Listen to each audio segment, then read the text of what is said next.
Imagine this. It's late. You're asleep, but your mind is not at rest. And there they are again. That same person. The one who left your life long ago, or perhaps someone you barely knew at all.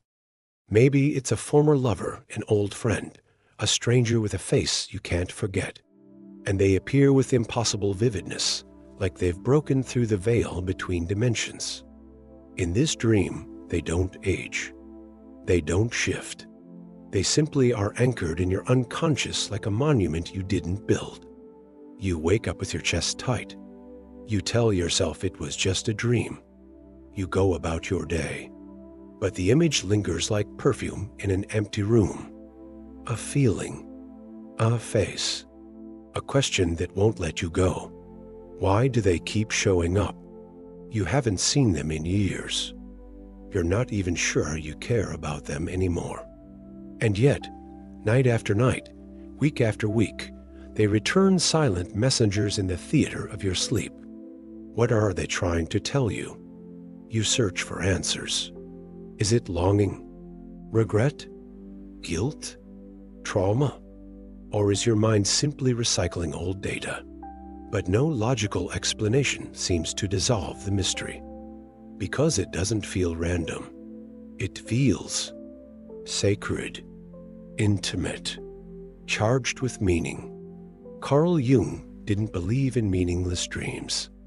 For him, the dream was a revelation.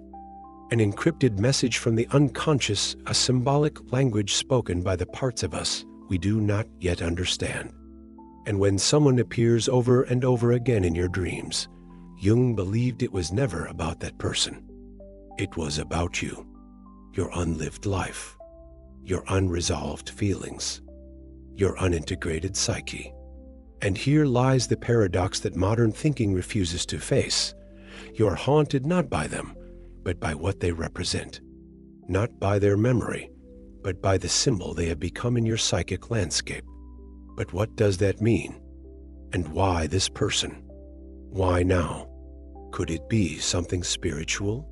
Something karmic? Or is it something deeper, a confrontation with a part of yourself you've never met? Here asks the uncomfortable truth. The people who appear in your dreams may be the mirrors of your most denied truths. The carriers of what Jung called your shadow, or your anima, the part of your soul you've tried to forget, but cannot outrun. These dreams are not memories. They're invitations. They're not about desire. They're about meaning. And they're not asking you to reunite with the person. They're asking you to reunite with yourself. But ask yourself, are you ready to know what they truly mean? Because once you see it, once you understand why that face won't leave your dreams, you cannot go back to sleep. Not in your mind. Not in your life. And maybe you were never meant to. So what is this phenomenon? Why do you keep dreaming about the same person, over and over, as if summoned by some unconscious script? Is it fate? A flaw in the psyche? A signal from the soul? Or something else entirely?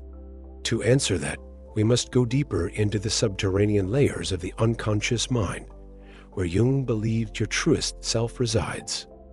We must confront the archetypes, the shadows, the inner wounds that disguise themselves as familiar faces. We must explore what it means to be haunted, not by ghosts, but by possibilities, by unlived potentials, by emotional truths too powerful to forget even in dreams. The psyche, Jung wrote, is not linear. It is symbolic, mythic, alive. And when you dream about someone again and again, it's not because you miss them, it's because they represent something vital, something unresolved, something sacred that your conscious mind refuses to name. And if you keep ignoring it, the dreams will keep coming, each one louder, each one sharper, each one pointing back to the part of you that has been waiting, patiently, to be seen. So let's enter the labyrinth. Let's uncover the hidden psychology behind this mystery. Let's ask the questions no one dares ask. And let us explore what Carl Jung believed was the real reason a face from your past or a stranger from your dreams want to let go. Carl Jung once said, "Your vision will become clear only when you look into your heart. Who looks outside dreams. Who looks inside awakes. But what happens when your dreams refuse to stay outside? When they cross the boundary between unconscious and conscious, waking you night after night with the same face, the same voice, the same unresolved presence? Why do they keep returning? Not physically, but symbolically. To answer that question, we must journey beyond the surface of modern interpretations. We must look into the ancient depths of the psyche, where figures don't just represent people, they represent parts of you. Jung believed that dreams are not noise. They are language, a sacred, symbolic language from the unconscious, designed to reveal what the conscious self cannot see. And when someone appears again and again in your dreams, it is because your unconscious is trying to bring you home to a part of yourself that remains split off.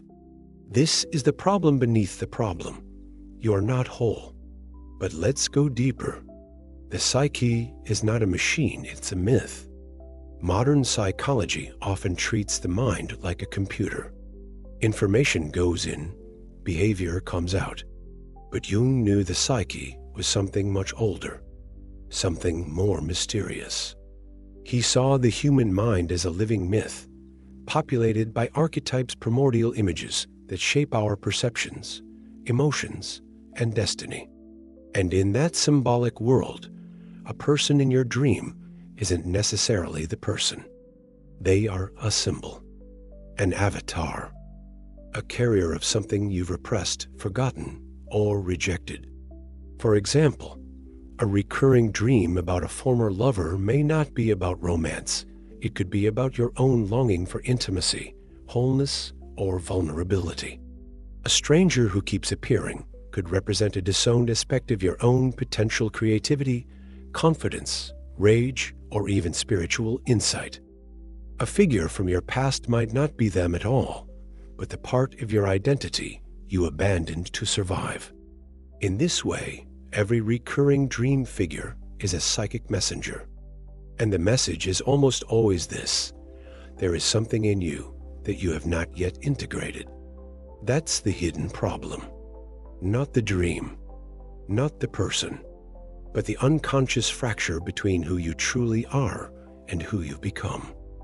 The Anima, the animus, and the mirror of desire, one of Jung's most powerful contributions to psychology, was the concept of the Anima and animus, the unconscious feminine side of a man, and the unconscious masculine side of a woman. These archetypes live in all of us, regardless of gender, and often appear in dreams through other people. When you keep dreaming about the same person, especially in emotionally charged or romantic ways, it may not be about missing them. It may be that your Anima or animus is reaching out, begging to be acknowledged, awakened, integrated. That mysterious woman you dream about may be the Anima, the intuitive, feeling, creative force within you that you've denied. That powerful man may be the animus, the assertive, intellectual, directive aspect you've repressed. These inner opposites are not just psychological tools, they are gateways to wholeness. But until you understand them, you will keep projecting them onto real people. You'll fall in love not with them, but with what they mirror in you. Jung warned about this in his writings on projection. He said we don't truly see other people, we see our unconscious selves reflected in them.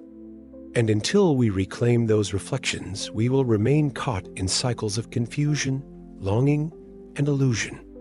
So when you dream of someone repeatedly, ask, what part of me do they represent? What energy do they carry that I have lost touch with? Because it's not about them. It never was. It's about you. The shadow behind the face, and here's where it gets darker. Sometimes, the person in your dream represents your shadow, the rejected, hidden aspects of your personality that don't fit your self-image. These are the traits you were taught to suppress: anger, desire, ambition, shame, independence, even joy. The shadow doesn't go away just because you ignore it. It waits, and dreams are one of its favorite doors. The person in your dream might be the one who hurt you, but you never allowed yourself to grieve or rage. The one you hurt but never forgave yourself for. The one you couldn't be because you fear judgment, rejection, or loss. They return not to haunt you, but to invite you, to show you what you haven't faced, to demand you feel what you've avoided, to confront you with the truth that part of your soul has gone missing and they are holding its shape. Until you take it back, the dream will repeat. Jung called this the return of the repressed, but it's more than repression. It's soul retrieval. And that brings us to a deeper question. What if the repetition is not a sign of weakness, but of a sacred task? The myth you are living. Jung believed every human life was the unfolding of an inner myth, a story trying to be lived through you. And the people in your dreams? They are characters in that myth.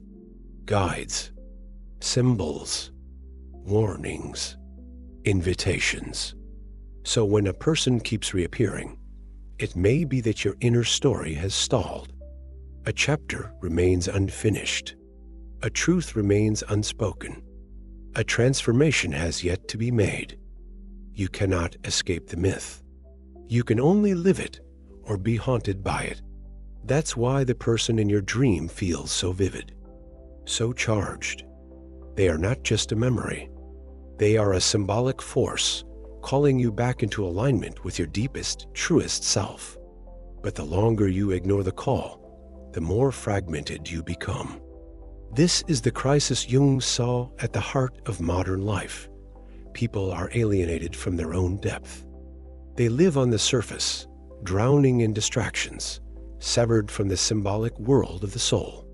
And when the unconscious breaks through dreams, through obsessions, through recurring images, we call it irrational. We call it strange. We try to numb it. But the unconscious is not interested in your comfort. It is interested in your wholeness. And the person you keep dreaming about, they are the messenger. But what happens when you don't listen? What are the hidden costs of ignoring this message, of dismissing the dream as meaningless or worse, obsessing over the wrong meaning entirely? Let us explore the unseen consequences of spiritual and psychological deafness and why your healing depends on decoding this dream before it is too late. There's a cost to ignoring the language of the unconscious. It doesn't come all at once. It creeps in, quietly, like a fog settling over your clarity, your intuition, your sense of self. And before you realize what's happened, you begin to feel lost not in the world, but in your own life. That recurring dream, that face that visits you night after night, it's not just a psychological curiosity. It's a warning, a signal that something in you is calling out something crucial, unresolved, unmet. And when you ignore it, when you treat it as nothing more than mental static, you lose more than sleep. You lose yourself. Dream is compass. When you refuse the call in myth and story, the hero is always called to adventure. But what happens when the call is refused? Stagnation, disorientation, inner decay. Carl Jung believed that the psyche sends signals long before a breakdown.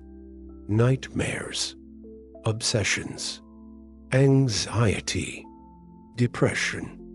These are not random malfunctions, they're messages. Symptoms of a deeper split within the self.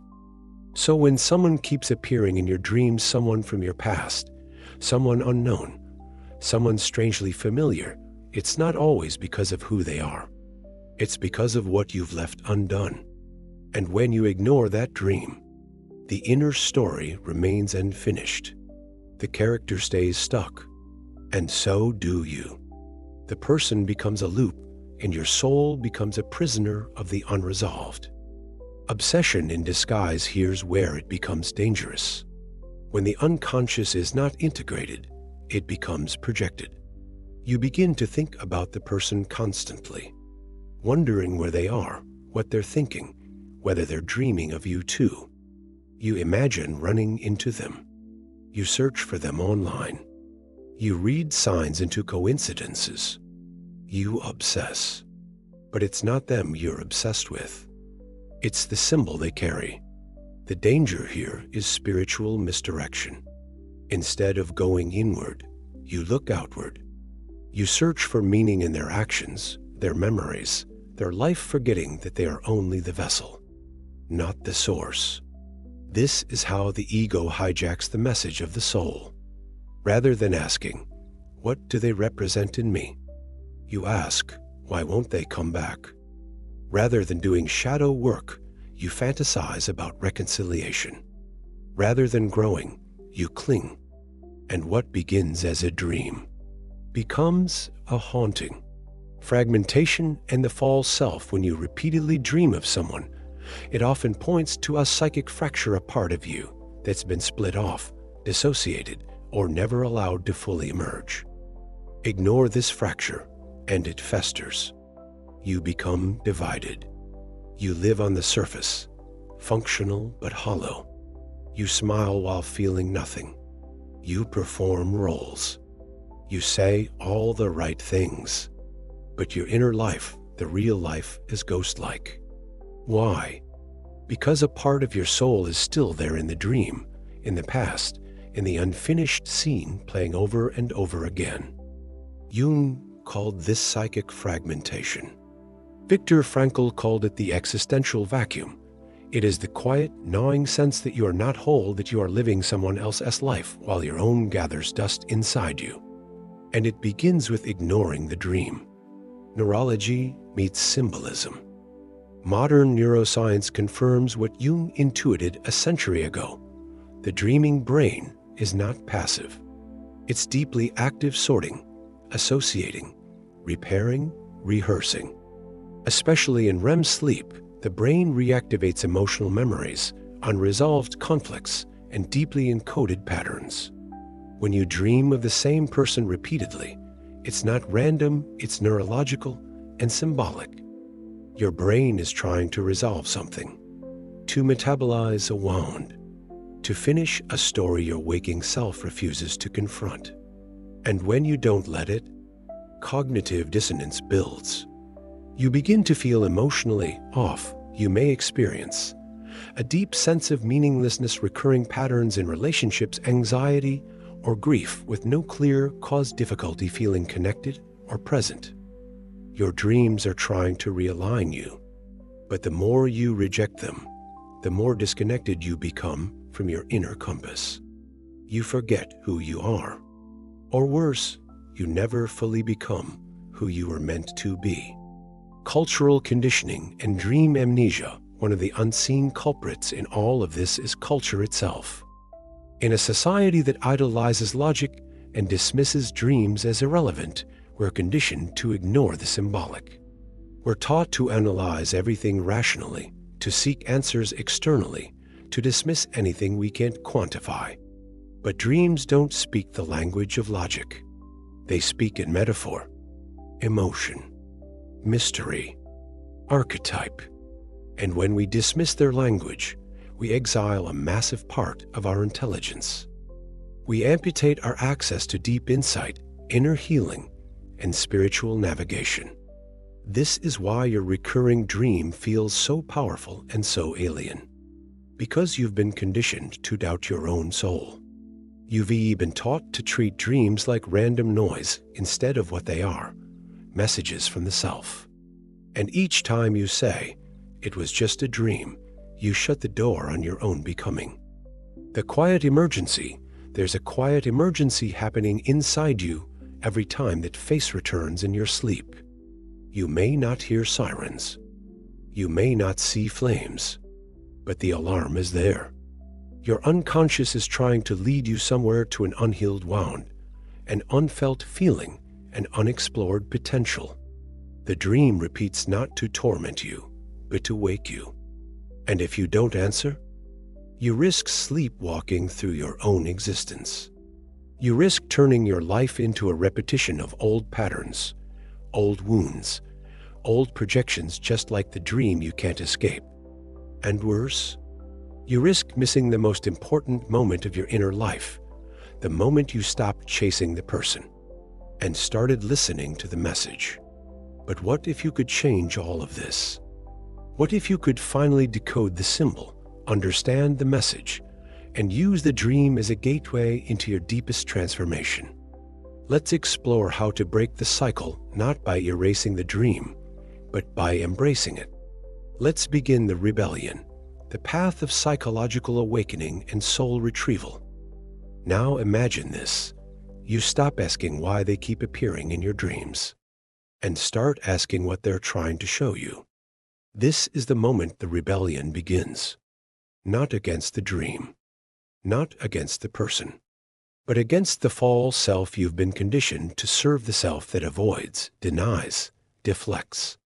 The version of you that has learned to fear the symbolic, suppress the emotional, and surrender your deepest truths for the comfort of normalcy. Carl Jung didn't believe healing was about comfort. He believed it was about integration. And integration begins the moment you stop running.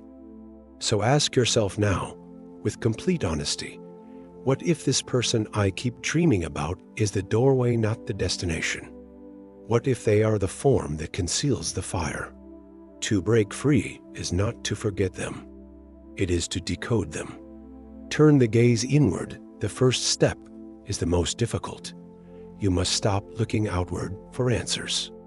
Stop wondering what they meant to you, or whether they miss you, or what the dream says about them. That path is a dead end. Instead, do what Jung called the turning inward, the deliberate movement of consciousness away from projection and toward reflection. Ask, what am I feeling in these dreams? What qualities does this person embody?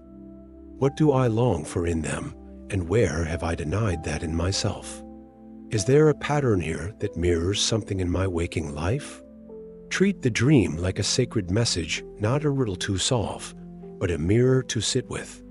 If the person feels nurturing, ask where you've lacked self-nourishment. If they feel seductive, ask where your passion has been buried. If they feel unreachable, ask what part of yourself remains untouchable. This is how the symbol becomes a guide. This is how you begin to reclaim what was never theirs to hold, but yours all along. Dialoguing with the dream, Jung developed a technique called active imagination, a method of consciously engaging with the figures in your dreams to understand their message. You don't need to be asleep to do this. Sit quietly. Close your eyes. Visualize the person as they appeared in the dream. Let them speak. Ask them why they've come, what they want, what they represent. Listen without judgment. You might be surprised at what emerges. This is not fantasy. It's dialogue with the unconscious. And often, what you find is that this person was never the goal. They were the voice of a neglected part of your psyche, the part that holds your grief, your creativity, your truth. Once you hear it, the obsession begins to dissolve. The dream softens, because you're finally receiving the message. The power of integration hears the truth that no one tells you. You don't need to stop dreaming about them. You need to stop separating them from yourself. The rebellion is not in erasing the dream. It's in embodying what the dream points to. If the person symbolizes confidence, begin to develop that quality consciously. If they represent vulnerability, begin to express it. If they reflect lost joy, begin to pursue it. In this way, the dream becomes a blueprint, a map for reclaiming your inner life. Jung taught that we heal not by chasing the light, but by making the darkness conscious. And when we do, we integrate the shadow. We become whole. That is the rebellion, to no longer wait for the dream to bring what you yourself can become. Let the image burn. There's a moment, often painful, when you realize the person in your dream cannot save you. They cannot return what you lost. They cannot complete the story. But this pain is holy because it reveals the truth. You never needed them to. You needed them only to show you what was broken, what was buried, what was waiting. Now that you see it, you can thank the dream, thank the symbol, and then you can let them go, not in resentment, but in reverence. Let the image burn. Let it dissolve. Let it return to the unconscious transformed. Because now you carry the meaning. You hold the flame. You've turned a haunting into a healing. Ritual as closure. One way to honor this process is through ritual. Create a symbolic act to mark your integration. Write a letter to the dream figure, saying what you've learned. Burn an image or token of them while speaking your truth aloud. Create a piece of art that represents the transformation. Begin a new practice: journaling, meditation, therapy, creative expression that affirms your commitment to inner truth. These rituals are not magic, they're psychic declarations. They say, I am no longer waiting to be rescued. I am returning to myself. And often, once this ritual is done, the dream changes. The figure fades or appears differently. The pattern is broken because you have changed. From ghost to guide, this is the paradox. The more you resist the recurring dream, the more it haunts you. But the moment you face it, really see it, it becomes a guide. The person no longer controls your longing. They become a lantern. They led you back to the parts of yourself you forgot. And now that you remember, you are no longer a fragmented self waiting for someone else to make you whole. You are becoming the self Jung believed in, the individuated soul. A person no longer ruled by unconscious symbols, but informed by them. A person no longer possessed by dreams, but awake to their truth. So what is that truth? What lies beneath all the longing, all the repetition, all the symbolic faces and restless nights? It's time to uncover the deepest layer, the ultimate realization. The truth that dissolves the dream entirely, not by waking you from it, but by awakening you within it. What if the person you keep dreaming about was never a person at all? Not truly. What if they were a cipher, a code, a doorway? Not to reunion, but to revelation. Carl Jung believed that the soul speaks in symbols, and when a symbol appears again and again, it isn't just meaningful. It's essential. It contains something you need. A message so urgent, so powerful, that the unconscious sends it night after night, until you listen. But the ultimate truth isn't about decoding the symbol. It's about becoming it. The face is a mirror. Here's the final paradox. That person so vivid, so haunting, so emotionally charged is not separate from you. They are you. A fragment of you, a reflection of a truth you've disowned, a carrier of something that never died, only fell asleep in your depths. The face you long for is the face you lost. The eyes you search in your dreams are your own. The conversation you crave is the one you refuse to have with your soul. They were never the missing piece. They were the mirror. And this mirror doesn't reflect nostalgia. It reflects potential, the unlived self waiting at the edge of your awareness. The one you would become if you stopped running. You're not haunted by the past, you're haunted by who you could have been. This is the deepest truth Jung offers us. You are not being tormented by memory. You are being called by possibility. The dream returns not to show you what you lost, but what you haven't claimed. It returns to point to a fork in your path, one you didn't take. One you can still take, but only if you have the courage to stop fantasizing, stop projecting, and start transforming. The person in your dream is the soul's echo of the life you could live if you stopped apologizing for your depth, your power, your longing. The dream is a summons to become someone you still are, underneath the layers of adaptation, fear, and amnesia. And once you realize this, something shatters. Not in a violent way, in a sacred way. The illusion collapses. The dream figure dissolves. And what's left is not loss, but clarity. You don't need to hold onto the image anymore. You've become what it came to show you. Jung's final gift. The self is the goal in Jungian psychology. The highest purpose of life is not happiness, not success, not approval, it is individuation. The full realization and integration of the self. And the unconscious will stop at nothing to bring you to that threshold. Every dream, every symbol, every haunting, every recurring figure, all of it is trying to do one thing: wake you up. Wake you up to your unlived life. Wake you up to the power you've projected onto others. Wake you up to the deep myth you're here to embody. So when you ask, why do I keep dreaming about them? The real question is, what have I exiled in myself that they now carry? Because once you stop projecting your soul onto strangers, you begin to reclaim it. And when you do, the dream changes or disappears. Not because you're cured, but because you're whole. From longing to liberation, the truth you've been running from is this: the person who keeps appearing in your dreams isn't the answer. They're the threshold. You don't need closure from them. You don't need a reunion. You don't even need to understand why it happened the way it did. You only need to understand what they represent. They are the messenger of your own becoming. And now that you've received the message, you can do what the dream was always leading you toward. Become the person your unconscious was begging you to be. That's the work. That's the integration. That's the liberation.